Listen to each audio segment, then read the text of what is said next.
नमस्कार, स्वागत है आप सभी का। मैं हूं आपके साथ मनु तेवतिया। शुरुआत करते हैं बुलेटिन की बड़ी खबर के साथ। प्रयागराज से आ रही है तांडव वेब सीरीज विवाद के मामले में अपर्णा पुरोहित को हाईकोर्ट से बड़ा झटका लगा है। अपर्णा पुरोहित की अग्रिम जमानत अर्जी खारिज कर दी गई है। अपर्णा पुरोहित पर अब गिरफ्तारी की तलवार लटक रही है। कोर्ट ने वेब सीरीज के कंटेंट पर भी नाराजगी जताई है। कोर्ट ने टिप्पणी की है कि अभिव्यक्ति के नाम पर हिंदू देवी देवताओं का अपमान नहीं किया जा सकता।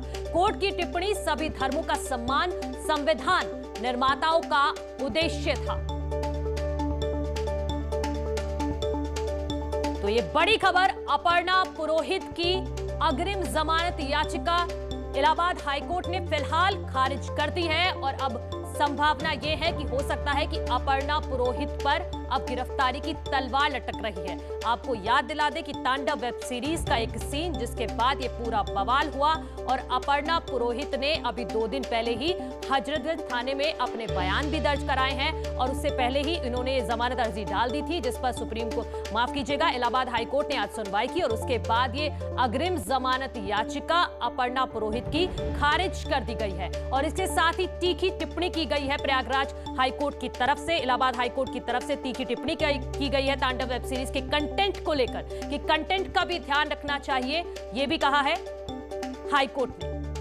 उन्होंने कहा है कि देवी देवताओं का अपमान नहीं किया जा सकता और अभिव्यक्ति के नाम पर हिंदू देवी देवताओं का अपमान बिल्कुल नहीं किया जा सकता है। सभी धर्मों का सम्मान संविधान निर्माताओं का उद्देश्य था। तो ये एक बड़ी टिप्पणी भी की गई है इलाहाबाद हाईकोर्ट की तरफ से। साथ ही साथ अपर्णा पुरोहित की जमानत अर्जी अब खारिज कर दी गई है, जिसके बाद अपर्णा पुरोहित जो अमेजन इंडिया की प्राइम है, जो अमेजन प्राइम है, वो इंडिया हेड है अपर्णा पुरोहित, इन पर अब गिरफ्तारी की तलवार लटक रही है।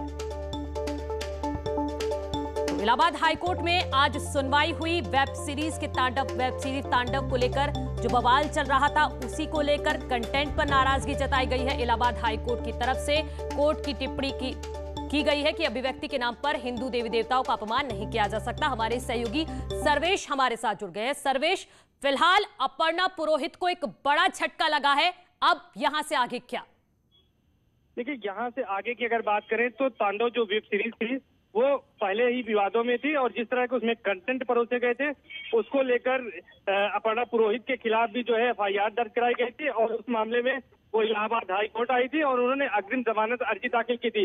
इलाहाबाद हाईकोर्ट ने उनकी अग्रिम जमानत अर्जी पर सुनवाई के बाद 4 फरवरी को फैसला सुरक्षित कर लिया था।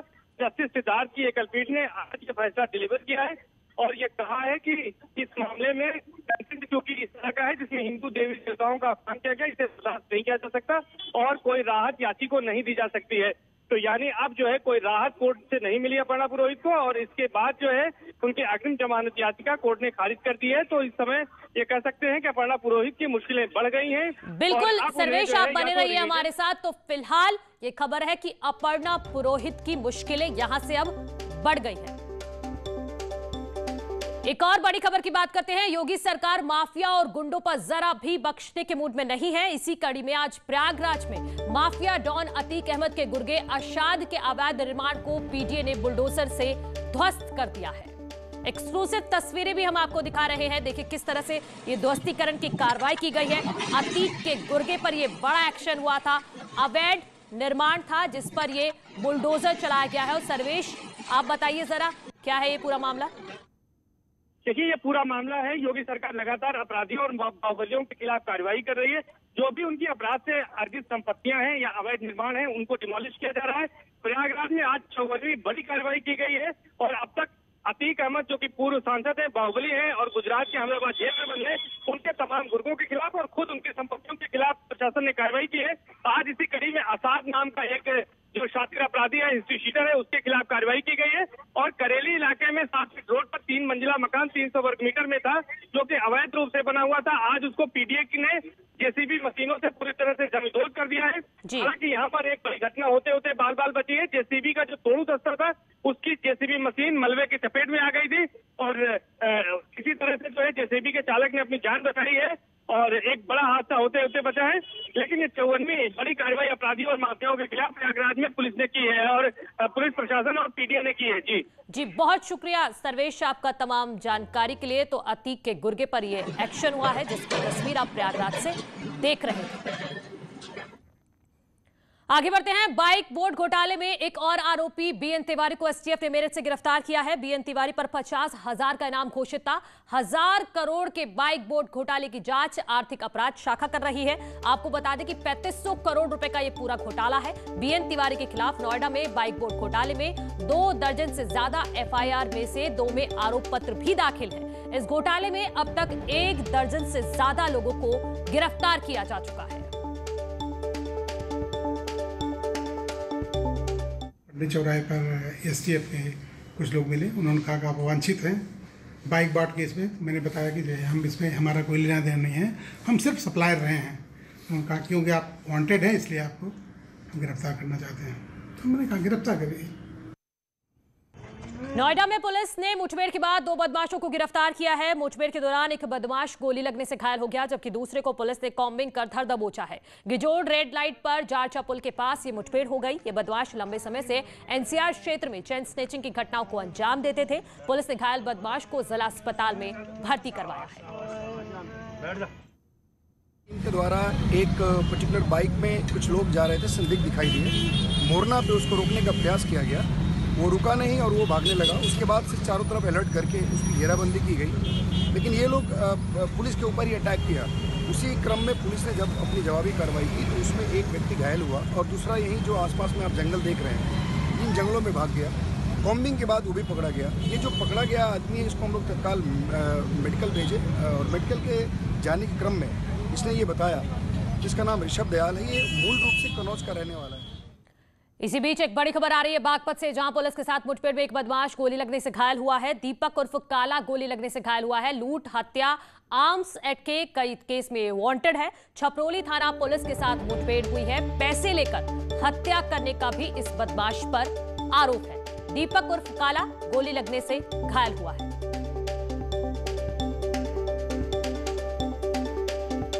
ललितपुर में भी पुलिस के ऑपरेशन क्लीन का असर देखने को मिला है, जहां जाखलोन लूटकांड के आरोपियों के साथ पुलिस की मुठभेड़ हुई, जिसके बाद पुलिस ने फायरिंग कर एक बदमाश को गिरफ्तार कर लिया है।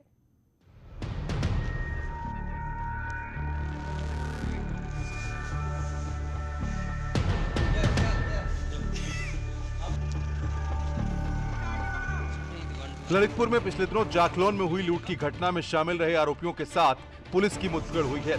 सदर कोतवाली के राजघाट रोड पर कॉम्बिंग कर रही पुलिस की टीम पर बदमाशों ने फायरिंग कर दी, जिससे इलाके में दहशत फैल गई। वहीं जवाब में पुलिस ने भी बदमाशों पर फायरिंग करना शुरू कर दिया। क्रॉस फायरिंग में एक बदमाश समेत 2 पुलिसकर्मी घायल हो गए हैं, जिन्हें इलाज के लिए अस्पताल में भर्ती कराया गया है। वहीं मौके का फायदा उठाकर 2 बदमाश फरार हो गए। इनको पकड़ने के लिए पुलिस का सर्च अभियान जारी है। जब इनको हम लोगों ने घेराबंदी करी, रोकने की कोशिश करी, तो ये इस तरफ सुनसान की तरफ भागने लगे। जब इनको पीछे से और रोकने की कोशिश करी तो ये और तेज़ी से भागे। शायद गाड़ी इनकी डिस्बैलेंस होकर नीचे गिर गई खाई में।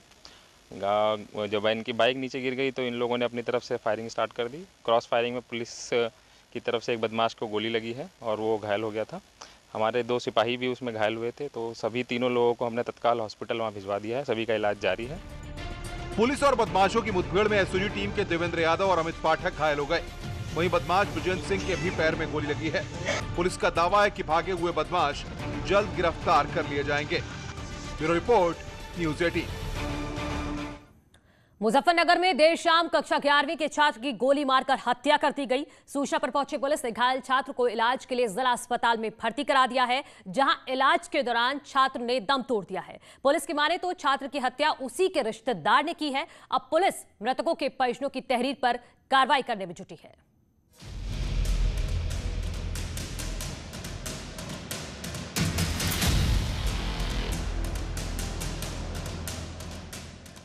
मुजफ्फरनगर के गांव बिलासपुर में खेत की ट्यूबवेल पर बैठकर शराब पीते हुए मामा द्वारा तमंचा चेक करते समय चली गोली सामने बैठे उसके भांजे के सीने में जा घुसी। गोली लगने से भांजे प्रिंस की मौके पर ही मौत हो गई, जिसके बाद आरोपी मामा फरार हो गया। पीड़ित के पिता ने हत्या का आरोप लगाते हुए तहरीर दी है। दरअसल नई मंडी कोतवाली क्षेत्र के गांव बिलासपुर का प्रिंस उर्फ चीनू शहर के एक कॉलेज में कक्षा 11 का छात्र था। बुधवार शाम मंसूरपुर मेन बाजार के प्रिंस का मामा अपने एक साथी के साथ बिलासपुर पहुंचा। कुछ देर बाद प्रिंस अपने पिता अजय धीमान, मामा और उसके साथी के साथ खेत पर चले गए, जहां उन्होंने ट्यूबवेल पर बैठकर शराब पीना शुरू कर दिया। नशा होने पर मामा साथ लाए तमंचे को चेक करने लगा, जिससे अचानक गोली चल गई तो सामने बैठे प्रिंस और चीनू के सीने में जा घुसी। इससे प्रिंस की मौके पर ही मौत हो गई। ये इनके कोई जो लड़का मृत है उसी का कोई रिश्तेदार दोस्त वगैरह था, उसी की अब तहकीकात कर रहे हैं। तहरीर में उन्होंने उसको नामजद किया है, उसी की हम जानकारी। कोई कारण आया सामने हत्या का? अभी इसकी जानकारी कर रहे हैं, आगे जो भी होगी उसको कार्रवाई करेंगे। घटना के समय मौके पर ही मौजूद प्रिंस के पिता अजय ने शोर मचाकर ग्रामीणों को घटना की जानकारी दी। मौके से शराब की खाली बोतल, गिलास और अन्य सामान मिला है, जिसे जब्त कर लिया गया है। मामले में मृतक के पिता अजय ने प्रिंस के मामा और उसके साथी पर हत्या का आरोप लगाते हुए पुलिस में तहरीर दी है। पुलिस अब पूरे मामले की जांच पड़ताल में जुटकर जल्द ही आरोपी को गिरफ्तार करने की बात कह रही है। न्यूज़ 18 के लिए मुजफ्फरनगर से विनेश पवार की रिपोर्ट।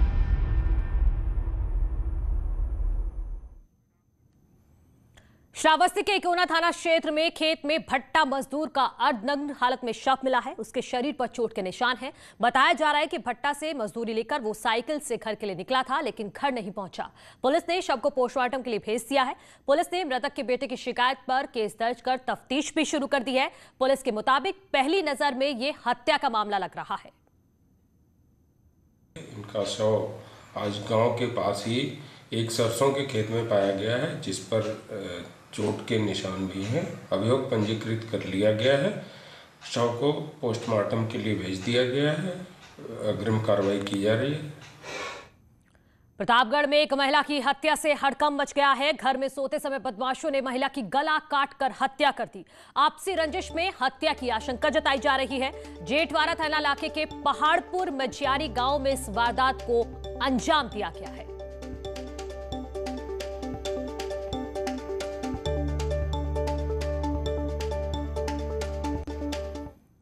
अब बात करते हैं मेरठ की। उसकी पत्नी उसके कैरेक्टर को लेकर शक करती थी, इसलिए घर में रोज झगड़ा होता था। झगड़े को हमेशा के लिए खत्म करने के लिए पति ने प्लान बनाया कि उसे अपनी जिंदगी से हटा दिया जाए और फिर उसने अपनी पत्नी की गला दबाकर हत्या कर दी। तो क्या वो पुलिस से बच निकला? देखिए इस मर्डर केस में ऐसे खुलासे हुए हैं कि पुलिस भी हैरान रह गई।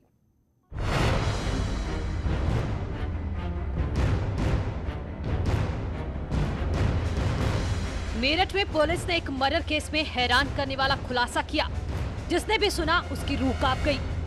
दरअसल मेरठ के नौचंदी थाना इलाके के शास्त्री नगर कॉलोनी में एक महिला टीचर की हत्या हुई थी। इस कत्ल का राज मोबाइल में छिपा था। कत्ल के वक्त मोबाइल से एक फोटो क्लिक की गई थी। इस फोटो में बाकायदा एक डॉक्टर तकिए से महिला का गला दबाते हुए नजर आ रहा है। मर्डर के बाद किस तरह रिकवर किया और फिर खुला कत्ल का ऐसा राज जिसे सुनकर आपके रोंगटे खड़े हो जाएंगे। हत्याकांड का खुलासा करते हुए पुलिस ने महिला के पति संजय लूथरा और एक डॉक्टर रजत भारद्वाज को गिरफ्तार किया है। पुलिस के मुताबिक महिला टीचर के पति ने पहले अपनी पत्नी को नशीला पदार्थ खिलाया और फिर रात में एक डॉक्टर ने घर पर आकर तकिए से उसका मुंह दबाकर उसे मार डाला। संजय लूथरा जो उनके मृतक के पति हैं, उनके द्वारा जो बातें बताई जा रही थी वो संदेह उत्पन्न कर रही थी, जिस पर पुलिस द्वारा इन्वेस्टिगेशन किया गया तो ज्ञात हुआ कि इनके द्वारा एक साजिश के तहत, षड्यंत्र के तहत महिला को एक दवा सुंघाई गई, जिससे महिला बेहोश हो गई। फिर धीरे धीरे तकिया सर में रखकर उसको मृत किया गया। मृत्यु के दौरान इसीलिए उसके नाक से और खून आए और इस तरह से सिम्टम मिले थे। आरोपी पति ने अपनी पत्नी की हत्या की साजिश एक होम्योपैथिक डॉक्टर के साथ मिलकर रची थी। मेरठ के एसएसपी अजय साहनी ने खुद इस मामले की जांच की और जब उन्होंने महिला के पति संजय से सख्ती से पूछताछ की तो वो तोते की तरह सारी कहानी बताने लगा। संजय नाम के एक शख्स ने बताया कि डॉक्टर ने उसकी पत्नी की तकिए से गला दबाकर हत्या की है। लग गया कहीं मैं कुछ हो तो बात है, मैंने नहीं मारा, ये सच बात है।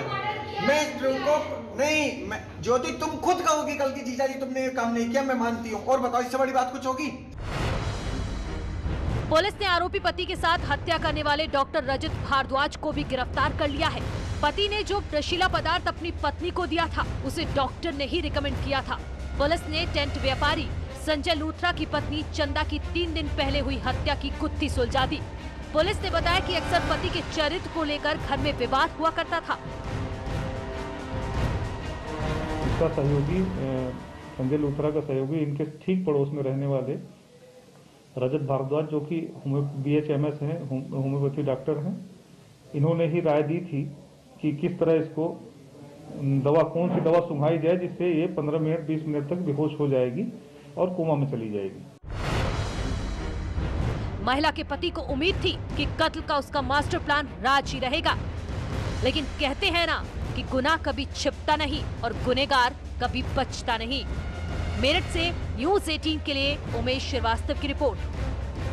स्वागत है आप सभी का। प्रधानमंत्री मोदी का आत्मनिर्भर भारत का आह्वान देश की अर्थव्यवस्था के एक अहम मोड़ पर आ गया है। नेटवर्क 18 की पहल और ITC द्वारा प्रस्तुत इस खास पेशकश स्वाभिमान भारत में हम आपके लिए देश भर से ऐसी कहानियां लाते हैं जो आत्मनिर्भरता का बेहतरीन उदाहरण है। नवाचार और उपलब्धियों की ऐसी कहानियां जो दरअसल बताती हैं कि हम एक राष्ट्र के रूप में क्या पहचान रखते हैं। इन्हीं में से एक कहानी है फ्लिपकार्ट की।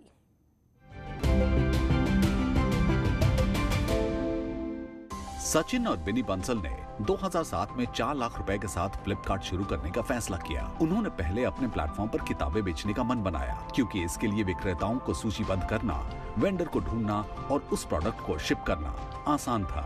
आज ये देश की सबसे बड़ी ई-कॉमर्स कंपनी है और भारत के सबसे प्रसिद्ध और पसंद किए जाने वाले स्टार्टअप में से एक है।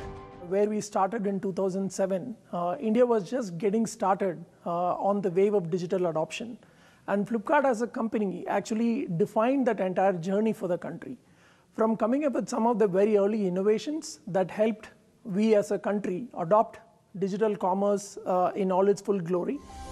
2013 में भारतीय बाजार में दिग्गज Amazon का प्रवेश फ्लिपकार्ट को रोक पाने में विफल रहा, क्योंकि यह अपने ग्राहकों को बेहतर जानता था और इसे ग्राहकों के सालों के फीडबैक से निर्मित अपने खुद के टेक्नोलॉजी प्लेटफॉर्म का सहयोग मिला था। We have been a very, very focused company serving the Indian consumer needs and being able to understand the Indian consumer persona and being able to design grounds up solutions and create playbook that are only focused on us as a country. Flipkart की सफलता की कहानी ने देश को startup संस्थापकों की एक पूरी पीढ़ी दी है और यह स्वाभिमान भारत का प्रतीक साबित हुए हैं।